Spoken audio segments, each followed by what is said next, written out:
ನಮ್ಮದು SIR ವಿಚಾರದಲ್ಲಿ ಕೇಂದ್ರ ಸರ್ಕಾರ ಅಂದರೆ ಎಲೆಕ್ಷನ್ ಕಮಿಷನ್ ಮಾಡೋಂಥ ರೀತಿಲಿ ನಮ್ಮದೇ ಆದಂಥ ಭಿನ್ನ ಅಭಿಪ್ರಾಯ ಇದೆ.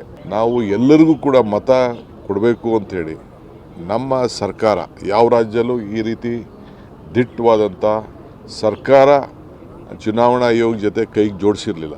ನಾವು ನಿಮ್ಮ ಮತವನ್ನು, ನಿಮ್ಮ ಮತದ ಹಕ್ಕನ್ನು ನೀವು ಉಳಿಸ್ಕೊಳ್ಳಿ. ನಿಮ್ಮ ಮತ ಇದ್ದರೆ ನಿಮ್ಮ ಬದುಕು, right to vote, right to live ಅಂಥೇಳಿ ನಾವು ಎಲ್ರಿಗೂ ಕೂಡ ನಾವು ಜಾಗೃತಿ ಮೂಡಿಸ್ತಾ ಇದ್ದೀವಿ. ಆದರೆ ಅವ್ರಿಗೇನು ಆತಂಕ ಅಂದರೆ ನಮ್ಮ ಜನರಿಗೆ ಸರ್ಕಾರ ಇಷ್ಟು ಜಾಗೃತಿ ಮೂಡಿಸ್ತಾ ಇದೆಯಲ್ಲ, ಅದಕ್ಕೆ ಅವ್ರಿಗೆ ಭಯ ಇದೆ. ಅವ್ರ ಎಲೆಕ್ಷನ್ ಕಮಿಷನ್ ಬಗ್ಗೆ ಅವ್ರಿಗೆ ನಂಬಿಕೆ ಇಲ್ಲ ಅನ್ನೋದು ಅವರು ವ್ಯಕ್ತಪಡಿಸಿದ್ದಾರೆ. ಅವ್ರದ್ದೊಂದು ದೊಡ್ಡ ಕುತಂತ್ರ ಏನಿದೆ ಅಂದರೆ ಬಡವ್ರ ಮೇಲೆ ಏನಾದ್ರು ಮಾಡಿ ತೊಂದರೆ ಮಾಡಬೇಕು, ಅಲ್ಪಸಂಖ್ಯಾತರಿಗೆ ತೊಂದರೆ ಮಾಡಬೇಕು. ಸುಮ್ಮನೆ ಬಾಂಗ್ಲಾದೇಶಗಳಿಗೋಸ್ಕರ ಮಾಡ್ತೀವಿ. ಎಲ್ಲಿ ಯಾವ ಬಾಂಗ್ಲಾದೇಶ? ನಿನ್ನ ಕೈಯಲ್ಲಿ ಅಧಿಕಾರ ಇತ್ತಲ್ಲಪ್ಪ, ಬಾಂಗ್ಲಾದೇಶವರೆಲ್ಲ ಓಡಿಸ್ಬೇಕಾಯ್ತು, ಯಾರು ಬೇಡ ಅಂತ ಹೇಳಿದ್ರು. ಪಾಪ ಅವ್ರು ರಾಜಕಾರಣ ಮಾಡ್ತವ್ರೆ, ರಾಜಕಾರಣ ಮಾಡೋರಿಗೆ ಬೇಡನಕ್ಕಾಗ್ತದ? ಟೀಕೆ ಮಾಡ್ತಾಯಿದ್ದಾರೆ, ಟೀಕೆ ಮಾಡೋರಿಗೆ ಬೇಡನಕ್ಕಾಗ್ತದ? ಎಲಬಿಲ್ಲ ನಾಲಿಗೆ ಮಾಡಲಿ ಟೀಕೆ. ನಾನು ಹೇಳಿದ್ದೇನೆ ಹಿಂದೆ, ಟೀಕೆಗಳೆಲ್ಲ ಸಾಯ್ತವೆ, ನಮ್ಮ ಕೆಲಸಗಳು ಉಳಿತವೆ ಅಂತ. ನಮ್ಮದು SIR ವಿಚಾರದಲ್ಲಿ ಕೇಂದ್ರ ಸರ್ಕಾರ ಅಂದರೆ ಎಲೆಕ್ಷನ್ ಕಮಿಷನ್ ಮಾಡೋಂಥ ರೀತಿಲಿ ನಮ್ಮದೇ ಆದಂಥ ಭಿನ್ನ ಅಭಿಪ್ರಾಯ ಇದೆ. ನಾವಿದನ್ನಾಲೆ ಕೋರ್ಟಲ್ಲೂ ಕೂಡ ನಮ್ಮ ವಾದವನ್ನು ಸಲ್ಲಿಸಿದ್ದೇವೆ. ಆದರೂ ಕೂಡ ಕೋರ್ಟಲ್ಲಿ ಒಂದು ತೀರ್ಪನ್ನು ಕೊಟ್ಟಿದ್ದಾರೆ. ಅದು ಕೂಡ ಮತ್ತೆ ನಾವು ಅದರ ವಿಚಾರವನ್ನು ಏನು ಆ ಟೈಮ್ ಲೈನ್ ಫಿಕ್ಸ್ ಮಾಡಿದ್ದಾರೆ ಅದರ ವಿಚಾರದಲ್ಲಿ ನಾವು ಕೂಡ ಕೋರ್ಟ್ಗೆ ಹಾಕುವಂಥವ್ರು ಇದ್ದೇವೆ. ಆದರೆ ಮಧ್ಯದಲ್ಲಿ ನಾವು ಎಲ್ಲರಿಗೂ ಕೂಡ ಮತ ಕೊಡಬೇಕು ಅಂಥೇಳಿ ನಮ್ಮ ಸರ್ಕಾರ ಯಾವ ರಾಜ್ಯಲ್ಲೂ ಈ ರೀತಿ ದಿಟ್ಟವಾದಂಥ ಸರ್ಕಾರ ಚುನಾವಣಾ ಆಯೋಗ ಜೊತೆ ಕೈಗೆ ಜೋಡಿಸಿರಲಿಲ್ಲ. ನಾವು ಕೈ ಜೋಡಿಸಿ ಅವ್ರಿಗೆ ಏನು ಬೇಕೋ ನಮ್ಮ ಅಧಿಕಾರಿಗಳಿಗೆ ಸೂಚನೆ ಕೊಟ್ಟು ನಾವು ಯಾರು ಇದಕ್ಕೆ ಕೈ ಹಾಕ್ತಾಯಿಲ್ಲ. ಇದು ಅವರು ಚುನಾವಣಾ ಆಯೋಗದ ಅಡಿಯಲ್ಲಿ ಅವರ ಮಾರ್ಗದರ್ಶನದಲ್ಲಿ ಕೆಲಸ ಮಾಡ್ತಾಯಿದ್ದಾರೆ. ನಾವು ನಿಮ್ಮ ಮತವನ್ನು, ನಿಮ್ಮ ಮತದ ಹಕ್ಕನ್ನು ನೀವು ಉಳಿಸ್ಕೊಳ್ಳಿ.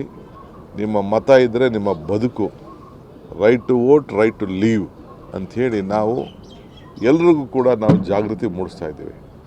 ಎಲ್ಲ ಪಾರ್ಟಿಯವರು ಕೂಡ BLAಗಳನ್ನು ಅಪಾಯಿಂಟ್ ಮಾಡಿಕೊಳ್ಳಿಕ್ಕೆ ಚುನಾವಣಾ ಆಯೋಗ ಅವಕಾಶ ಕೊಟ್ಟಿದೆ.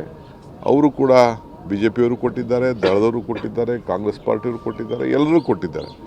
ಜೊತೆಗೆ ಸಂಘ ಸಂಸ್ಥೆಗಳು ಕೂಡ ಇದಕ್ಕೆ ಸೇವೆ ಮಾಡ್ಬೋದು, ಸಹಾಯ ಮಾಡ್ಬೋದು ಅಂತ ಕೂಡ ಹೇಳಿದ್ದಾರೆ. ಇದು ಅವರು SIRನ ಅವರವ್ರ ಅಧಿಕಾರಿಗಳು ಅವ್ರಿಗೇನು ಮಾರ್ಗದರ್ಶನ ಇದೆ ಅದ್ರ ಪ್ರಕಾರ ಮಾಡ್ತಾಯಿದ್ದಾರೆ. ನಾವು ಸರ್ಕಾರದವರು ಯಾವ ರೀತಿ ಮಧ್ಯಪ್ರವೇಶ ಮಾಡೋದಿಲ್ಲ. ಆದರೆ ಅವ್ರಿಗೇನು ಆತಂಕ ಅಂದರೆ ನಮ್ಮ ಜನರಿಗೆ ಸರ್ಕಾರ ಇಷ್ಟು ಜಾಗೃತಿ ಮೂಡಿಸ್ತಾ ಇದೆಯಲ್ಲ, ಅದಕ್ಕೆ ಅವ್ರಿಗೆ ಭಯ ಇದೆ. ಅವ್ರ ಎಲೆಕ್ಷನ್ ಕಮಿಷನ್ ಬಗ್ಗೆ ಅವ್ರಿಗೆ ನಂಬಿಕೆ ಇಲ್ಲ ಅನ್ನೋದು ಅವರು ವ್ಯಕ್ತಪಡಿಸಿದ್ದಾರೆ. ಇದನ್ನು ರದ್ದು ಮಾಡಬೇಕು ಅಂತ ಹೇಳಿದ್ದೆ, ಅದು ಚುನಾವಣಾ ಆಯೋಗಕ್ಕೆ ಬಿಟ್ಟಿದ್ದಂಥ ವಿಚಾರ. ನಾವು ಕೂಡ ಅನೇಕ ವಿಚಾರದಲ್ಲಿ ಇವತ್ತು ಎಲ್ಲರಿಗೂ ಕೂಡ ಕ್ಯಾಸ್ಟ್ ಸರ್ಟಿಫಿಕೇಟ್ಗಳು ತೆಗೆದುಕೊಂಡಿದ್ದಾರೆ. ಸುಮಾರು 4.25 ಕೋಟಿಯಷ್ಟು ಜನ OBC certificate, SC certificate, ST certificate, ಕೆಲವು ಮೈನಾರಿಟಿ ಸರ್ಟಿಫಿಕೇಟಿಗೆಲ್ಲ ತೆಗೆದುಕೊಂಡಿದ್ದಾರೆ. ಅದನ್ನು ಆನ್ಲೈನಲ್ಲಿ ಡೌನ್ಲೋಡ್ ಮಾಡಲಿಕ್ಕೆ ಅವಕಾಶವನ್ನು ನಾವು ಮಾಡಿಕೊಟ್ಟಿದ್ದೇವೆ. ಆಮೇಲೆ ರೆಸಿಡೆನ್ಷಿಯಲ್ ಸರ್ಟಿಫಿಕೇಟು ಅದನ್ನು ಕೂಡ ಇವತ್ತು ನಮ್ಮ ತಹಶೀಲ್ದಾರ್, ಉಪ ತಹಶೀಲ್ದಾರ್ಗಳಿಗೆ ಹೇಳಿ ಯಾರು ವಾಸಪತ್ರ ಇದೆ ಅಂತೇಳಿ ಕೊಟ್ಟಿದ್ದಾರೆ. ಈಗ 72ನೇ 2002ನೇ ಮತದಾನದ ಹಕ್ಕು ಮತದಾನ ಇರುವಂಥದ್ದು ದಾಖಲೆ ಯಾರ ಹತ್ರನೂ ಇರುವುದಿಲ್ಲ. ಅದಕ್ಕೆ ಈ ಸಂದರ್ಭದಲ್ಲಿ ಅದಕ್ಕೂ ಕೂಡ ಡೌನ್ಲೋಡ್ ಮಾಡಲಿಕ್ಕೆ ಇವತ್ತು ನಾವು ಅವಕಾಶವನ್ನು ಮಾಡಿಕೊಟ್ಟಿದ್ದೇವೆ. ಸರ್ಕಾರ ಎಲ್ಲ ಜನರಿಗೂ ಕೂಡ ನಿಮ್ಮ ಮತದ ಹಕ್ಕನ್ನು ಕರ್ನಾಟಕ ರಾಜ್ಯದಲ್ಲಿ ಉಳಿಸ್ಕೊಳ್ಳಿ ಅಂತ ಹೇಳ್ತಾ ಇದ್ದೀವಿ. ಅವ್ರದ್ದೊಂದು ದೊಡ್ಡ ಕುತಂತ್ರ ಏನಿದೆ ಅಂದರೆ ಬಡವ್ರ ಮೇಲೆ ಏನಾದ್ರು ಮಾಡಿ ತೊಂದರೆ ಮಾಡಬೇಕು, ಅಲ್ಪಸಂಖ್ಯಾತರಿಗೆ ತೊಂದರೆ ಮಾಡಬೇಕು. ಸುಮ್ಮನೆ ಬಾಂಗ್ಲಾದೇಶಗಳಿಗೋಸ್ಕರ ಮಾಡ್ತೀವಿ. ಎಲ್ಲಿ ಯಾವ ಬಾಂಗ್ಲಾದೇಶ? ನಿನ್ನ ಕೈಯಲ್ಲಿ ಅಧಿಕಾರ ಇತ್ತಲ್ಲಪ್ಪ, ಬಾಂಗ್ಲಾದೇಶವರೆಲ್ಲ ಓಡಿಸ್ಬೇಕಾಯ್ತು, ಯಾರು ಬೇಡ ಅಂತ ಹೇಳಿದ್ರು. ನಾವು ಯಾರು ಬಾಂಗ್ಲಾದೇಶದವರು ಮತ್ತು ಈ ರಾಜ್ಯದಲ್ಲಿ ಯಾರು ಇದ್ದಾರೆ ಅವರೆಲ್ಲರೂ ಕೂಡ ಮತದಾನ. ಪಾಪ ಎಷ್ಟೋ ಜನಕ್ಕೆ ವಿದ್ಯೆ ಇರುವುದಿಲ್ಲ, ಬುದ್ಧಿ ಇರುವುದಿಲ್ಲ, ಕೆಲವ್ರಿಗೆ ವಿಚಾರಗಳು ಗೊತ್ತಿರುವುದಿಲ್ಲ. ಅದಕ್ಕೆ ನಾವು ಜಾಗೃತಿ ಮೂಡಿಸ್ತಾ ಇದ್ದೀವಿ. ಈಗ ವೆಸ್ಟ್ ಬೆಂಗಾಲಲ್ಲಿ, ಬಿಹಾರಲ್ಲಿ ಏನು ಮಾಡಿದ್ದಾರೆ? ಯಾರು ಈ ಫುಡ್ಡು ಆ್ಯಕ್ಟು ಯಾರು ತಂದಿದ್ದು? ಮನಮೋಹನ್ ಸಿಂಗ್ರವ್ರು ತಂದರು.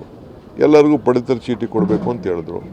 ಅವರೇನು ಕಾನೂನು ಮಾಡಿಬಿಟ್ಟಿದ್ದಾರೆ, ಯಾರಿಗೆ ಮತದಾನ ಇಲ್ಲ ಆ ಫುಡ್ಡನ್ನು ಕಿತ್ತಾಕ್ತೀವಿ ಅಂತೇಳಿ ಆದೇಶ ಕೊಟ್ಬಿಟ್ಟಿದ್ದಾರೆ. ಬಿಹಾರಲ್ಲೂ ಕೊಟ್ಟಿದ್ದಾರೆ. ನಿಮಗೆ ಬೇಕಾದ್ರೆ ಆದೇಶದ ಪ್ರತಿಯನ್ನು ಕೊಡ್ತೇವೆ. ಅದಕ್ಕೆ ನಾನು ಜನರಿಗೆ, ಯಾಕೆಂದರೆ ನಾವು 5 ಗ್ಯಾರಂಟಿಗಳನ್ನು ಕೊಟ್ಟಿದ್ದೇವೆ. 5 ಗ್ಯಾರಂಟಿ ಯಾಕೆ ಕೊಟ್ಟರು ನಾವು?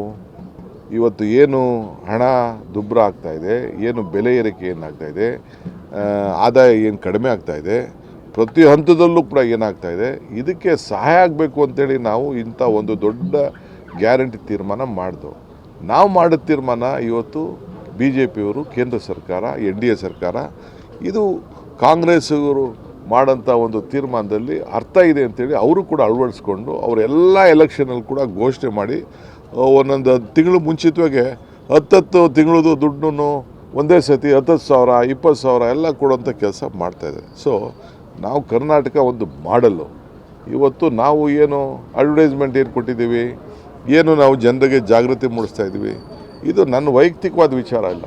ಈ ರಾಜ್ಯದ ಒಬ್ಬ ಸರ್ಕಾರ ನಡೆಸ್ತಾ ಇರೋಂಥ ಒಬ್ಬ ಮುಖ್ಯಸ್ಥನಾಗಿ ನಾನು, ಡಾಕ್ಟರ್ ಪರಮೇಶ್ವರರು, ನಮ್ಮ ಮಂತ್ರಿಗಳು, ನಮ್ಮ ಶಾಸಕರಿಗೆ ಎಲ್ಲ ಜನರಿಗೂ ಕೂಡ ನೀವು ಮತದಾನದ ಹಕ್ಕನ್ನು ಕೊಡಿಸಿ ಅಂತೇಳಿ ಫಸ್ಟ್ ಟೈಮ್ ನಾವು ಪ್ರತಿಯೊಂದು ಬೂತ್ನಲ್ಲೂ ಕೂಡ ಅವ್ರಿಗೆ ಹೆಲ್ಪ್ ಡೆಸ್ಕನ್ನು ನಾವು ಮಾಡ್ತಾಯಿದ್ದೀವಿ. ಇದಕ್ಕಿನ್ನ ಯಾವ ದೇಶದಲ್ಲಿ ಯಾವ ರಾಜ್ಯದಲ್ಲಿ ಮಾಡಿದ್ದಾರೆ? ಸೊ ನಾವು ಮಾಡಿರೋಂಥ ಕೆಲಸಕ್ಕೆ ಅವರು ಅಭಿನಂದಿಸಬೇಕು. ಇಡೀ ಚುನಾವಣಾ ಆಯೋಗ ಅಭಿನಂದಿಸಿದೆ. ಬರಲಿ, ತನಿಖೆ ಮಾಡಲಿ, ಏನು ಬೇಕಾದ್ರೂ ಮಾಡಲಿ. ಯಾರೋ ಹೋಗಿ BLAಗಳಂತ ನಮ್ಮ ಪ್ರತಿನಿಧಿಗಳ ವ್ಯವಸ್ಥೆಯಲ್ಲಿ, ಪ್ರಜಾಪ್ರಭುತ್ವ ವ್ಯವಸ್ಥೆಯಲ್ಲಿ, ಕಾನ್ಸ್ಟಿಟ್ಯೂಷನಲ್ಲಿ BLAಗಳಿಗೆ ಅಪಾಯಿಂಟ್ ಮಾಡೋಕ್ಕೆ ಅವಕಾಶ ಇದೆ. ಅವ್ರಿಗೆ ಕೆಲವು ಕಡೆ ಎಲ್ಲ ಹೋಗಿ ಜಾಗೃತಿ ಮೂಡಿಸ್ತಾ ಇರ್ಬೋದು. ಆ ಮೂಡಿಸೋಂಥ ಕೆಲಸ ಅವ್ರು ಮಾಡ್ತಾ ಇರ್ಬೋದು. ನಾನು ಎಲ್ಲ MLAಗಳಿಗೆ, ಡಿಫೀಟೆಡ್ ಕ್ಯಾಂಡಿಡೇಟ್ಗೆ, ನಮ್ಮ ಪಾರ್ಟಿಯವ್ರಿಗೆಲ್ಲ ಕರೆದು ಹೇಳಿದ್ದೀನಿ, ಹುಷಾರಪ್ಪ, ನಿಮ್ಮ ಮತದ ಹಕ್ಕು, ದೊಡ್ಡ ಸಂಚು ನಡೀತಾ ಇದೆ ಬೇರೆ ರಾಜ್ಯದಲ್ಲಿರೋ ಥರ, ನೀವು ಹುಷಾರಾಗಿರಿ ಅಂತ ನಾನು ಹೇಳಿದ್ದೇನೆ. ತಪ್ಪೇನಿದೆ ಅದು? ಇದು ನನ್ನ ಡ್ಯೂಟಿ ಅಲ್ವಾ? ನಿಮ್ಮ ಓಟ್ ಉಳಿಸೋವಂಥದ್ದು ಡ್ಯೂಟಿ ಅಲ್ವಾ? ನಿಮ್ಮ ರಕ್ಷಣೆ ಮಾಡಬೇಕಾದಂಥ ಡ್ಯೂಟಿ ಅಲ್ವಾ? ನಿಮಗೇನು ನಾವು ಸರ್ಕಾರದ ಸೌಲಭ್ಯಗಳನ್ನು ಕೊಡ್ತಾಯಿದ್ದೀವಿ ಬಡವ್ರಿಗೆ, ಅದನ್ನೆಲ್ಲ ಕೊಡಬೇಕಾದ ನಮ್ಮ ಡ್ಯೂಟಿ ಅಲ್ವಾ? ಇದ್ರ ಬಗ್ಗೆ ನಮ್ಮ ಆಲೋಚನೆ ಇದೆ. ಪಾಪ ಅವ್ರು ರಾಜಕಾರಣ ಮಾಡ್ತವ್ರೆ, ರಾಜಕಾರಣ ಮಾಡೋರಿಗೆ ಬೇಡನಕ್ಕಾಗ್ತದ? ಟೀಕೆ ಮಾಡ್ತಾಯಿದ್ದಾರೆ, ಟೀಕೆ ಮಾಡೋರಿಗೆ ಬೇಡನಕ್ಕಾಗ್ತದ? ಎಲಬಿಲ್ಲದ ನಾಲಿಗೆ ಮಾಡಲಿ.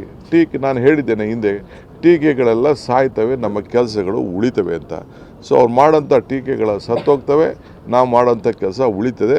ಈ ರಾಜ್ಯದ ಮತದಾರರಿಗೆ ಎಲ್ಲರೂ ಕೂಡ ಹಕ್ಕನ್ನು ಕೊಡಬೇಕು ಅನ್ನೋದು ನಮ್ಮ ಸರ್ಕಾರದ ಏನು. ನಾವು ಇದನ್ನು ನಮ್ಮದೇ ಆದಂಥ ವಿರೋಧ ಇದ್ದರೂ ಕೂಡ ನಾವು ಇದಕ್ಕೆ ಗೌರವ ಕೊಡಬೇಕು ಅಂತೇಳಿ ಸಂವಿಧಾನದಲ್ಲಿ ರಕ್ಷಣೆ ಮತದಾನದ ಹಕ್ಕನ್ನು ಪ್ರತಿಯೊಬ್ಬರು ಕೂಡ ಮಾಡ್ತಾ ಇದೀವಿ. ಆ ಡ್ಯೂಟಿ ನಾವು ಮಾಡ್ತೀವಿ. ನಮ್ಮ ಕಾರ್ಯಕ್ರಮಗಳನ್ನ ನೀವು ನೋಡ್ತಾ ಇದ್ರೆ ನಮ್ಮ ಚಾನೆಲ್ ಅನ್ನ ಸಬ್ಸ್ಕ್ರೈಬ್ ಮಾಡಿ, ಪಕ್ಕದ ಬೆಲ್ ಐಕಾನ್ ಒತ್ತಿ ನಮ್ಮನ್ನ ಬೆಂಬಲಿಸಿ.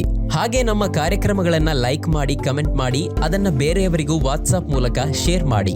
ನೀವು ಹೀಗೆ ಮಾಡಿದಾಗ ನಮ್ಮ ಚಾನೆಲ್ ಇನ್ನಷ್ಟು ಮತ್ತಷ್ಟು ಜನರಿಗೆ ತಲುಪಲು ನೀವು ನಮ್ಮೊಂದಿಗೆ ಸಹಕರಿಸಿದ ಹಾಗಾಗುತ್ತೆ.